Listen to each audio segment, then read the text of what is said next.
everyone. I've had a lot to do. I was replacing my router this morning and I had to call the troubleshooting line, etc. So I apologize if I'm a little thin on this morning's report.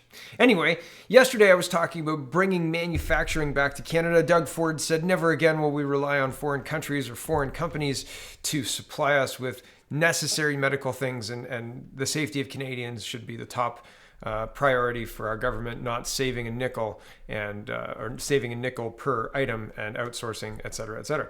And here is a Globe and Mail report from 14 hours ago, April 5th, yesterday. Today's the 6th. Medicom,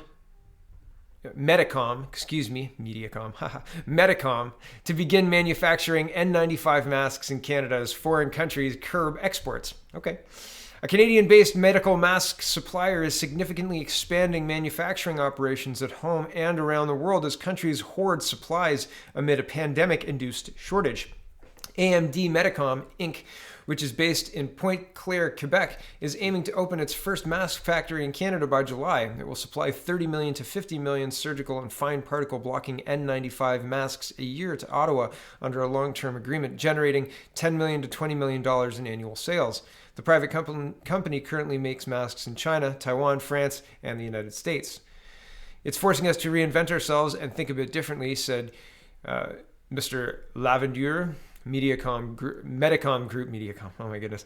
Group President and Chief Operating Officer. Innovation, Science, and Industry Minister Navdeep Bains has said Ottawa will fund the facility's startup costs, part of a move to ensure the country is never again caught short if global mask demand explodes.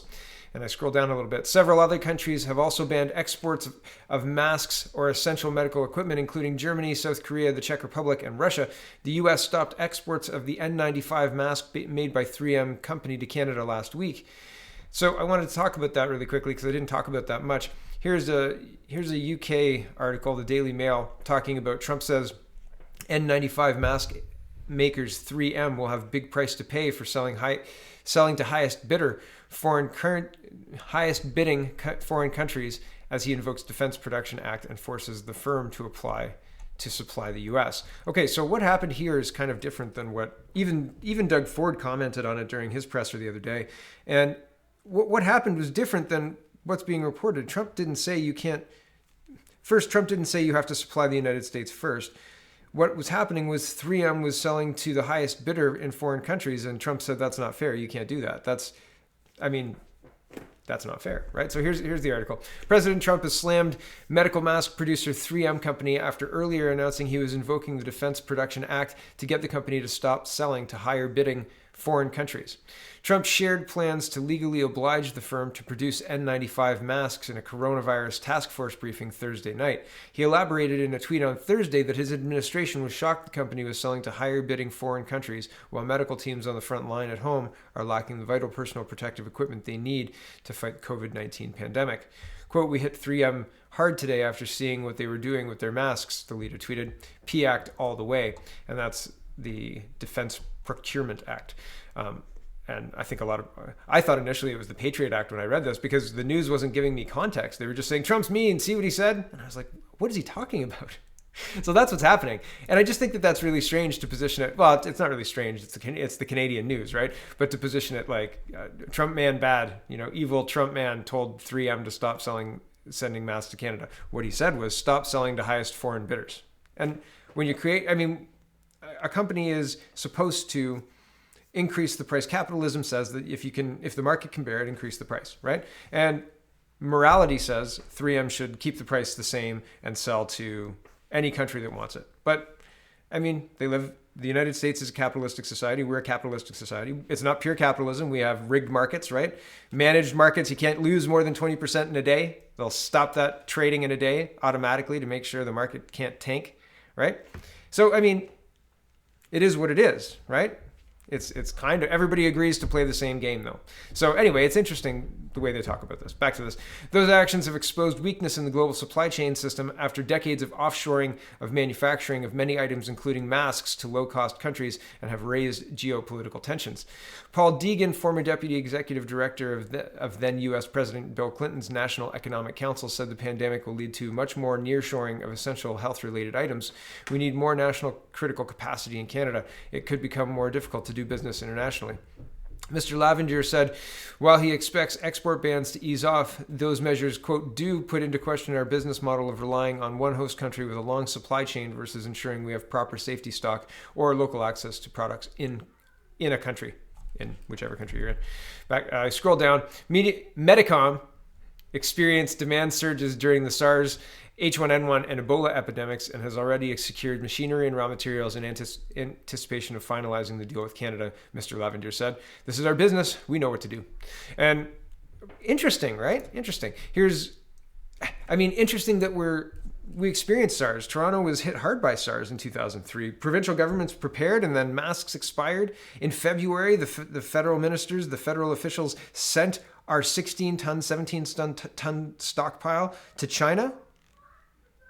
Right? Isn't that strange? Isn't that odd that we didn't have any capacity at all and now we're hoping to buy more material off China? And in context, the stuff China's been selling to other countries, Netherlands, Italy, etc., has been bad, right? Italy had bad testing. The tests didn't work. The Netherlands had bad masks. 600,000 never even got out. Thank goodness, because they didn't work in the first place, right? So within that context, did our original masks work? The ones we sent to China? Will the ones that they're sending and distributing now work? Who knows? Moving on, CTV News says John Tory, the mayor of Toronto, says the city doesn't need military at this point as Canadian forces start moving troops to CFB Borden getting ready to respond. Mayor John Tory says that he believes the city is coping amid a worsening COVID-19 outbreak and doesn't need assistance from the military at this point. Defense Minister Harjit Sajjan said last week that there are up to 24,000 regular and reserve forces that will be ready to immediately respond to any requests for assistance related to the pandemic. But in an interview on Sunday morning, Tory said he doesn't believe the situation locally merits a presence by the Canadian forces yet. The comment came as the Canadian forces issued an advisory informing residents that there will be a large number of military personnel and vehicles on the roads between the GTA and CFB Borden starting Monday as it shifts troops to a central location so they can more quickly respond to requests for help related to the pandemic. I scroll down a bit. In the advisory that was sent out on Sunday morning, the Canadian Forces said the members of the Joint Task Force Central, JTFC, will be moving from their various units across Ontario to CFB Borden starting on Monday, where they will be forming a task force that will be centrally positioned there on the base and kept ready to respond to future requests for assistance from Government of Canada in the fight against COVID-19. Speaking with CP24, Tory said that if the military were to be called in, that decision would be likely fall to Premier Doug Ford's government. So far, Quebec is the only province to make a formal request for help from the Canadian forces. So that's where we're at with regards to that. Our hospitals are not overwhelmed from what I've heard, although I have heard the ICUs are using a lot more ventilators. I don't know what the status of the hydroxychloroquine, thank you everyone for correcting my incorrect pronunciation. I apologize for that. Chloroquine, I think. And so I don't know if those tests were successful or if they're broadly administering it. I know some other countries are. So if they see success, maybe we will too. I apologize. I don't have the time to research for that right now. I will, but later. Okay, here's the last story for this morning. And this is going back to the middle of March, so this is about half a month old, but I just thought it was interesting anyway. Indian students' preferred discriminatory rental ads have people shying away from applying. Now, this is not speaking about First Nations people. It's speaking about foreign students, just so we're all on the same page here. Indian refers to not First Nations. Okay. Quote, I don't want to waste my time because I feel like I'm not going to be accepted anyway. Discriminatory language in rental unit advertisements appealing specifically to students from India have left a Windsor woman struggling to find a place. Stephanie Kerr, her 2 children and boyfriend have been staying at her boyfriend's place for almost 1 year. During that time, she's been scouring through websites such as Kijiji and Facebook Marketplace to find a place to rent. Her problem is not that she can't find any rental property listings, it's that the language of many of them include has her left feeling she doesn't fit the criteria some landlords are looking for in a tenant. The most egregious example, she said, includes wording such as preferred Indians only. It makes you feel bad. I don't even want to bother applying, said Kerr. I don't want to waste my time because I feel like I'm not going to be accepted anyway, so why bother trying to apply somewhere that wants a specific type person to live there.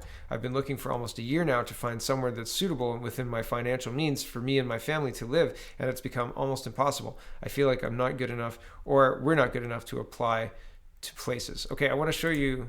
This is Windsor, and this is I just searched for Indian. There's a road named Indian Road or Indian Street in Windsor, but here is the language that you're seeing. So, one basement apartment occupying Indian, and usually when it's one bedroom, they're advertising for a roommate, right? So this one, it doesn't say Indian preferred or anything; it just says Indian there.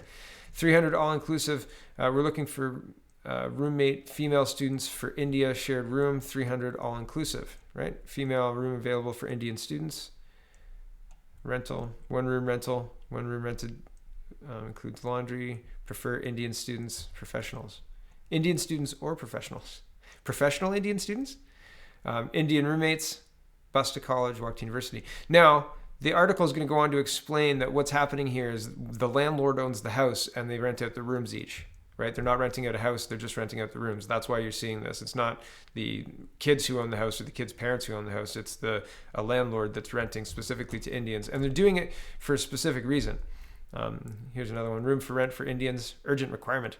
2 rooms on sharing basis, 300 each, inclusive utilities available 28 April, fully furnished. So that's a good example. We'll go back to this. CBC News reached out to CBC News reached out to 2 landlords who showed preference to Indian students in their rental ads to find out why they did so, but no response was received. Brar, who's an expert they're referencing here, pointed to multiple reasons this is happening. The first is the ability to collect more rent from international students. Back in 2018, Brar spoke with CBC News about some landlords renting out single-person rooms to multiple international students, resulting in increased revenue. I scroll down.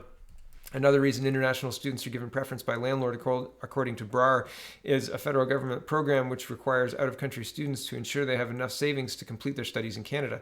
In the case of Canadians, they're working and they're paying rent. In the case of international students, rent is coming from their GIC, so there's no problem in recovering rent. Not okay to use discriminatory language, even by accident. Landlords are not allowed to deny deny housing to a tenant because of their race. The Ontario Human Rights Code says it's not okay to show preference in a rental listing either. Other problematic statements include adult building, not suitable for children, or no ODSP, and seeking a mature couple. Seeking a mature couple is not okay? Wow. So, yeah, isn't it interesting? And it's, it's not like it just happens in Windsor either. This is going back to 2015. Here's a Toronto man denied subsidized housing for not being Muslim. This is Global News reporting. And I'm not going to go through this, but I just think that, when you incentivize something and the foreign students program that makes sure that the student has enough money to complete their studies, make sure that tenant's going to pay. And I mean, what better bet to place on somebody than somebody who's guaranteed to pay, right? Like if you're a landlord, you're kind of placing a bet that this person's going to pay you every month from now until the end. And there are a lot of landlords who are out of rent right this month, right? And probably not the international students landlords though. Right? So isn't that, all of that is very interesting. All of that is stacking up to show a business case for the government incentivizing this action, regardless of intentionally or not. I don't think they intentionally set it up, but when you incentivize something, you get more of it, right? I didn't even look for Indian only. I just looked for Indian. So, maybe that's why I got so many, but it's interesting, right? Isn't it? Wow. Crazy. Our crazy, crazy world. Don't be racist, everybody. Right? Thanks for watching, everybody. Check out CanadaPoly.com. Check out CanadaReport.co. And have a wonderful, wonderful day. Wash your hands.